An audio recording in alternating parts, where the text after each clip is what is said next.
uma coisa importante é o seguinte, é a regulação das big techs. Quer dizer, exatamente essa ofensiva do Elon Musk, do Zuckerberg, é no sentido de não aceitar, quer dizer, o controle dos algoritmos, é o controle das redes sociais, entende? E essa questão é inaceitável. E eles dizem abertamente que vão combater todos os governos que se coloquem a favor do que eles chamam de controle, né, de Das censura liberdades. da liberdade de expressão. Liberdade de expressão não existe, nada, não existe nenhum direito absoluto. Quer dizer, e nós temos regras, temos leis que estabelecem, quer dizer, não faz parte da liberdade de expressão o crime, né? E eles não, eles querem exatamente qualquer coisa está dentro do que eles entendem por liberdade de expressão. E o que é importante é que, então, a regulação das big techs é fundamental. A soberania digital é outra medida absolutamente importante, porque, na verdade, o que ocorre é que esses algoritmos, eles são um modelo matemático, ele tem um objetivo determinado. E eles são formulados pelas big techs. E, na verdade, eles não abrem o conteúdo desses algoritmos. Entende? O algoritmo ele orienta as pessoas para um determinado caminho. E eles não abrem. Então, uma coisa importante era exatamente você ter condições de realizar, quer dizer, uma investigação sobre esse algoritmo. Isso só é possível se você fizer uma regulamentação, porque o algoritmo eles não são neutros, eles incorporam preconceitos de raça, de gênero, etc, etc. Né? E aí, o que ocorre na guerra cultural, eles usam os fake news, usam lawfare. Quer dizer, então, quando eu falo esse negócio de fake news, que é mentira, quer dizer, mentira existiu sempre na história de guerra, de luta política. Né? A novidade agora é que, com as redes sociais, quer dizer, a fake news, que é mentira moderna, eles atingem milhões de pessoas num tempo relativamente curto e através dos algoritmos com eficácia brutal. E agora, inclusive, com essa história do tal do deepfake, em que ela incorpora a imagem e o som. Então, essa questão vai ganhando uma dimensão extremamente grave. Isso tudo tem um suporte também complicado do ponto de vista mesmo filosófico. Alguns setores que defendem um pensamento da pós-modernidade negam a possibilidade da verdade. Eles falam em pós-verdade. Então, na realidade, eles negam a chamada metanarrativa, que é a possibilidade de transformação social, e negam a verdade. Então, você vê que é um processo complexo, que exige exatamente um conhecimento, uma reflexão. Um outro componente importante da guerra cultural é a lawfare, é o uso do direito como arma política, né? No caso, a Lava Jato teve um papel fundamental aí contra o presidente Lula. Né? Então, nesse sentido, é fundamental entender a guerra cultural. Mas, como eu estava dizendo, não é suficiente entender. É necessário exatamente fazer a luta ideológica democrática. Como eu dizia, a luta ideológica democrática tem que ser feita em base dos fatos, estabelecendo um diálogo com o objetivo de despertar uma consciência crítica da sociedade. Mas é importante nós vermos, como diz exatamente o Raymond William, é necessário saber utilizar os sentimentos.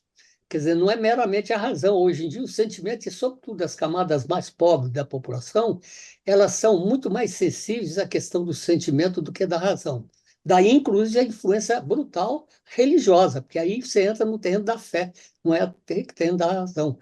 Então, é uma coisa complicada e que existe dos setores progressistas entender o que é o plano de luta ideológica e formular o que eu estou dizendo, um plano de luta ideológica. Nesse livro, eu formulei o que eu digo são 14 pontos de luta ideológica. Eu não vou ter tempo aqui de falar Uhum. sobre isso, mas vou apenas acentuar, vou apenas afirmar do que se trata, e eu espero que as pessoas que participem desse debate possam comprar o livro e aprofundar o conhecimento. Então, primeiro item, desenvolvimento com distribuição de renda versus juros altos com concentração de renda. Então, aqui eu estou exatamente levantando, quer dizer, as ideias progressistas sobre distribuição de renda e a questão dos juros altos e concentração de renda como a política da extrema-direita. Então, eu faço o contraponto em cada um desses itens, procurando trazer elementos concretos de cada um desses itens.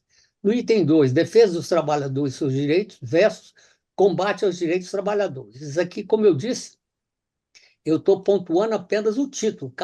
Cada item desse tem matéria desenvolvendo um volume grande de fatos que demonstram o conteúdo que está no título. Luta contra as causas reais da corrupção versus falsa luta contra a corrupção. Política voltada para a democracia e para os interesses da maioria versus a falsa crítica velha política. Defesa da ciência e da história versus negacionismo da ciência e da história.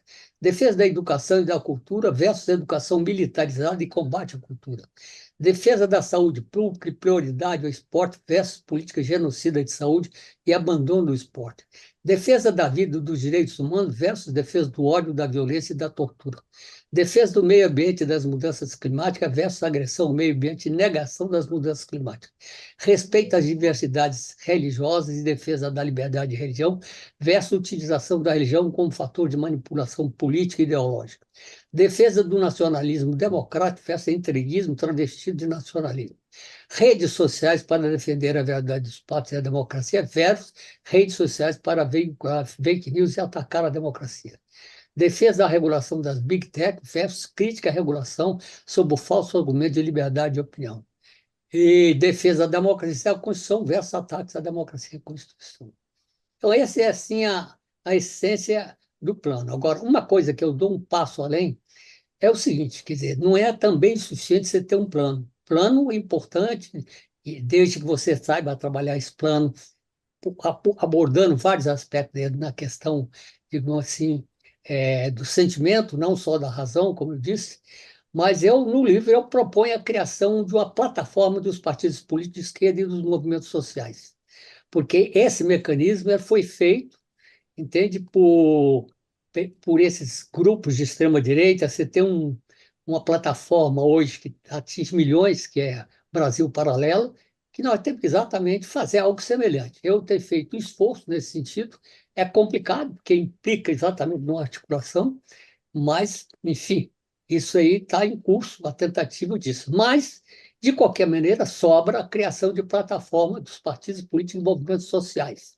Entende? Quando eu digo plataforma, eu digo exatamente o esquema que possa elaborar filmes, pequenos vídeos, e que possa, portanto, conduzir essa luta ideológica no plano estratégico, ou seja, dos grandes debates, como também do dia a dia, através desse enfrentamento.